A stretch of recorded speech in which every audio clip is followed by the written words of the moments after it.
ఈ వీడియోలో ఫార్మకాలజీ యొక్క ఇంట్రడక్షన్, బేసిక్స్ గురించి తెలుసుకుందాం. So let's start the episode. Pharmacology అనేది 2 వర్డ్స్ కాంబినేషన్. ఇందులో ఫార్మకాన్ అంటే ఏ డ్రగ్, లాగోస్ అంటే టు స్టడీ. ఈ రెండు కూడా గ్రీక్ వర్డ్స్. దీని అర్థం pharmacology is a study of interaction between a chemical molecule or a chemical substance and a living organism.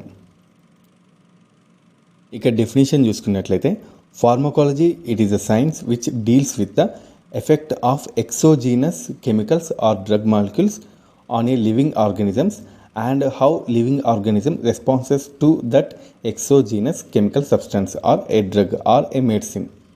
సింపుల్గా చెప్పాలంటే ఒక బయట నుండి వచ్చే ఏదైనా ఒక కెమికల్ కావచ్చు, డ్రగ్ కావచ్చు, మన బాడీ మీద లేకపోతే లివింగ్ ఆర్గానిజమ్స్ మీద ఎటువంటి ఎఫెక్ట్ అనేది చూపిస్తుంది. అండ్ నెక్స్ట్ సెకండ్, ఈ లివింగ్ ఆర్గానిజం అనేది ఆ బయట నుంచి వచ్చిన కెమికల్కి కానీ డ్రగ్కి కానీ ఎటువంటి రెస్పాన్స్ అనేది ఇస్తుంది. దీని గురించి డీల్ చేసేది ఫార్మకాలజీ. ఫ్రెండ్స్, డ్రగ్కి మెడిసిన్కి a little bit of difference అనేది ఉంది.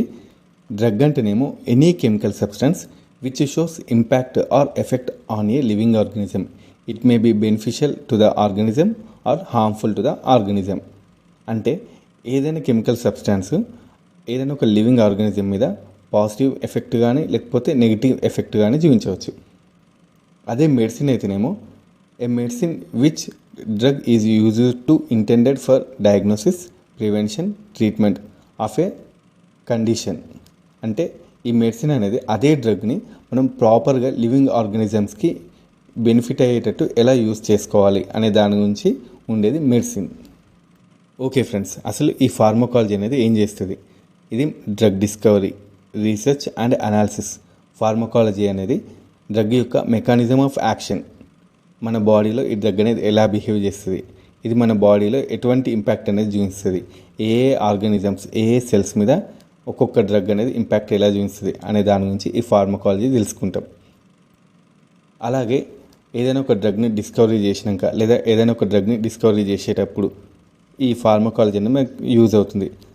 ఫ్రెండ్స్, ఇక్కడ ఫార్మకాలజీని మనం కంప్లీట్గా నేర్చుకోవాలంటే మెయిన్గా హ్యూమన్ అనాటమీ అండ్ ఫిజియాలజీ మీద గ్రిప్ అనేది ఉండాలి. ఎందుకంటే ఈ డ్రగ్స్ అనేవి మన బాడీలో పనిచేస్తాయి, మన బాడీ పైన కానీ ఇన్సైడ్ ద ఆర్గానిజమ్స్ కూడా పనిచేస్తాయి. కాబట్టి మనకు హ్యూమన్ అనాటమీ అండ్ ఫిజియాలజీ మీద గ్రిప్ అనేది ఉండాలి. ఒక అనాటమీ అండ్ ఫిజియాలజీ చదవకుండా ఈ ఫార్మకాలజీ అనేది మనకు అర్థం కాదు. ఇక ఈ ఫార్మకాలజీ సబ్జెక్ట్ ఎవల్యూషన్ చూసుకున్నట్లయితే హిస్టారికల్గా చూసుకున్నట్లయితే సుమేరియా, మెసోపటోమియా సివిలైజేషన్లో ఓపియం పండించేవాళ్ళు. ఓపియం ట్యాబ్లెట్స్ అనేవి లభించినాయి. అట్లనే ఈ ఓపియం అనేది నార్కోటిక్ ప్రాపర్టీస్ని కలిగి ఉంటుందని గ్రీక్ ఫిజిషియన్ చెప్పిండు. ఎట్ ద సేమ్ టైం ఇక మోడర్న్ ఫార్మకాలజీ చూసుకున్నట్లయితే ఫాదర్ ఆఫ్ ఫార్మకాలజీగా ఆస్వాల్డ్ షిమెన్బర్గ్ని ఐడెంటిఫై చేసిళ్ళు. ఇతని గురించి నేను ఒక వీడియో సపరేట్గా చేశాను, దాని లింక్ అనేది డిస్క్రిప్షన్లో ఇస్తాను, చెక్ చేయండి. ఇక ఈ ఫార్మకాలజీలో ఉండే బ్రాంచెస్ చూసుకున్నట్లయితే ఫస్ట్ వన్ ఫార్మకోకైనెటిక్స్. ఈ డెఫినేషన్ వచ్చేసి what the body does to the drug. అంటే మన బాడీలో ఈ డ్రగ్ యొక్క మూమెంట్ ఎలా ఉంటుంది, absorption, distribution, metabolism, excretion of a drug అనేది ఎలా ఉంటుంది అనే దాని గురించి ఈ ఫార్మకోకైనెటిక్స్ అనేది తెలుపుతుంది. ఫర్ ఎగ్జాంపుల్, మనం ఒక పారాసిటమాల్ ట్యాబ్లెట్ అనేది తీసుకున్నాం. అబ్జార్ప్షన్ అంటే మన మౌత్ నుండి ఫుడ్ పైప్ ద్వారా ఏది స్టమక్లోకి వెళ్తుంది. నెక్స్ట్ వచ్చేసి డిస్ట్రిబ్యూషన్, మన స్టమక్ నుండి చిన్న పేగు, పెద్ద పేగు ద్వారా బ్లడ్లోకి, లివర్లోకి, కిడ్నీలోకి వెళ్ళడం. నెక్స్ట్ వచ్చేసి మెటబాలిజం, ఈ ట్యాబ్లెట్ అనేది మెటబాలిజం అయ్యేది లివర్లో. నెక్స్ట్ వచ్చేసి ఎక్స్క్రీషన్, మెటబాలిజం అయిపోయాక మన కిడ్నీస్ దాన్ని ఫిల్టర్ చేసి ఒకటి ఫీకస్ ద్వారా కానీ లేకపోతే యూరిన్ ద్వారా కానీ బయటికి విడుదల చేయడం, దీన్ని ఎక్స్క్రీషన్ అంటారు. ఇలా ఒక డ్రగ్ యొక్క మూమెంట్ అనేది మన బాడీలో ఎలా ఉందో అనే దాని గురించి తెలిపేది ఈ ఫార్మకోకైనెటిక్స్. నెక్స్ట్ వచ్చేసి ఫార్మకోడైనమిక్స్. దీని డెఫినేషన్ వచ్చేసి what the drug does to the body. అంటే ఏదైనా ఒక డ్రగ్ మన బాడీలో ఎలా మెటబాలైజ్ అయింది, మెకానిజం ఆఫ్ యాక్షన్. నెక్స్ట్ వచ్చేసి pharmacotherapeutics. It deals with the proper selection of a drug which are used in the effective prevention, treatment of a particular condition or a disease. అంటే ఈ ఫార్మకోథెరపెటిక్స్ ఏం చేస్తుందంటే ఒక పర్టికులర్ డ్రగ్ని సెలెక్ట్ చేసుకుని దాన్ని ఏదైనా ఒక ట్రీట్మెంట్లో ఎఫెక్టివ్గా ఎలా యూజ్ చేయాలి అనే దాని గురించి తెలుపుతుంది. నెక్స్ట్ వచ్చేసి టాక్సికాలజీ.